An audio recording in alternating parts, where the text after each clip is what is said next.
बात कर रहे थे हम लोग कंसेंसस एल्गोरिथम्स के ऊपर पिछले लेक्चर के अंदर। इसी बात को अभी मजीद आगे बढ़ाते हैं। बिलाशुबा इस वक्त अभी तक कम से कम 100 से ऊपर कंसेंसस एल्गोरिथम्स आ चुके हैं। हम इस कोर्स के अंदर जो मेन कंसेंसस एल्गोरिथम्स हैं उनको डिस्कस कर रहे हैं। 8 हम कर चुके हैं, 3 अभी हम मजीद करते हैं, तो 11 जो मेन एल्गोरिथम्स हैं उनको डिस्कस कर रहे हैं। बात करते हैं प्रूफ ऑफ वर्क के ऊपर, जिसको हम पीओबी कहते हैं। इस निज़ाम में भी बजाय इसके कि सारे पैसे कंप्यूटर के महंगे आलात पर लगा दिए जाएं, सारिफ अपने सिक्के एक ऐसे पते पर भेजते हैं जहां से वो कभी वापस नहीं आ सकते। ऐसी नामालूम जगह पर सिक्के भेजने को जलाने से तजवीज़ दी गई है, जिसे हम बर्न कहते हैं। जैसे ही सारिफ सिक्के भेजते हैं तो उसे गैर मखसूस इंतखाब के अमल के मुताबिक जिंदगी भर के लिए इस निज़ाम पर माइन करने की एहलियत मिल जाती है।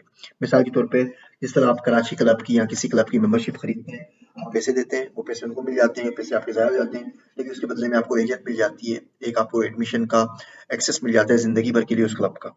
बिल्कुल इसी तरीके से आप कुछ पैसे देते हैं और पैसे वहाँ पे आके बर्न हो जाते हैं, लेकिन उसके बाद बदले में आपको एहलियत मिल जाती है कि आप उस नेटवर्क पर माइन कर सकें, वैलिडेट कर सकें और उस निज़ाम की मदद कर सकें। माइनर्स इस निज़ाम की मकामी करेंसी के साथ-साथ दूसरी क्रिप्टो करेंसीज़ को भी इस्तेमाल कर सकते हैं, और ये तरीका ख़ास तौर पर इस बात पर मुनहसिर है कि इस निज़ाम को किन बुनियादों पर खड़ा किया गया है। सारिफ जितने ज़्यादा सिक्के जलाएगा, उतने ही उसके अगले ब्लॉक माइन करने के लिए इख्तियारात मिलने के इम्कानात बढ़ जाएंगे।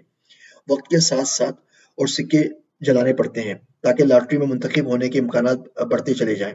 प्रूफ ऑफ बर्न एक दिलचस्प मुतबादिल कंसेंसस एल्गोरिथम है, लेकिन ये बिलावजह बहुत से वसाइल को ज़ाय करता है। इस पर एक तनकीद ये भी की जाती है कि इसमें माइनिंग की एहलियत सिर्फ उन लोगों को हासिल हो जाएगी जो ज़्यादा पैसा जलाने के लिए तैयार हैं। स्लिम कॉइन वो इकलौता कॉइन है जो कंसेंसस के लिए प्रूफ ऑफ बर्न की टेक्निक को इस्तेमाल करता है। स्लिम कॉइन को पेयर कॉइन की बुनियादों पर खड़ा किया गया है। ये coin proof of work, proof of stake और प्रूफ ऑफ बर्न तीनों के मजमूए को इस्तेमाल करता है। लेकिन ये अभी तक मुकम्मल तौर पर अमल में नहीं आया है। अगले में बात करते हैं प्रूफ ऑफ सोशल इम्पैक्ट और proof of identity.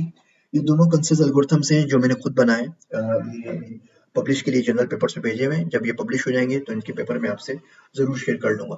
Proof of social impact के अंदर हम किसी भी शख्स की कंट्रीब्यूशन देखते हैं माशरे के अंदर, उसने माशरे के लिए क्या काम किया है। मिसाल के तौर पे अगर हम पाकिस्तान की मिसाल लें तो इस वक्त पाकिस्तान का अमीर तरीन आदमी प्रूफ ऑफ सोशल इम्पैक्ट के हिसाब से शायद अब्दुल सत्तार एधी हों, शायद डॉक्टर अब्दुल बारी हों जिन्होंने इंडस हॉस्पिटल बनाया, शायद डॉक्टर अमजद साकिब हो जिन्होंने अखवत फाउंडेशन बनाई।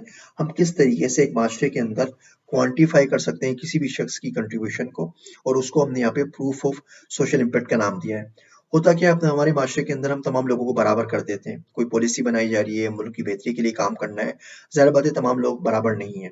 किसी की एजुकेशन का फ़र्क है, किसी के एक्सपीरियंस का फ़र्क है, कोई अपनी ज़िंदगी त्याग चुका है इसी काम के लिए, और कोई बंदा सिर्फ यूट्यूब की एक वीडियो देख के आके इसके ऊपर बात कर रहा है, और दोनों में फ़र्क होना चाहिए। इसी फ़र्क को क्वांटिफाई करने के लिए एक कंसेप्ट एल्गोरिथम मैंने बनाया है जो कि अभी पब्लिकेशन के मरहले के अंदर है। ये पब्लिश हो जाएगा तो मैं आपसे शेयर कर लूंगा।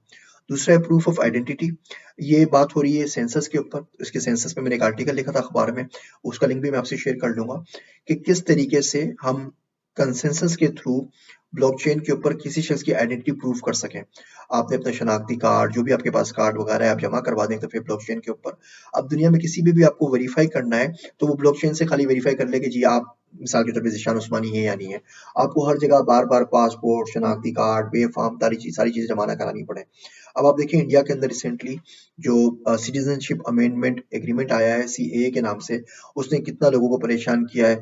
अगर हमारे पास ब्लॉकचेन सिस्टम होता जहाँ पे तमाम लोगों की आइडेंटिटी इस बात से साबित हो सकती कि आया वो इस मुल्क के शहरी है या नहीं, तो हम तमाम मुश्किलात से बच सकते थे।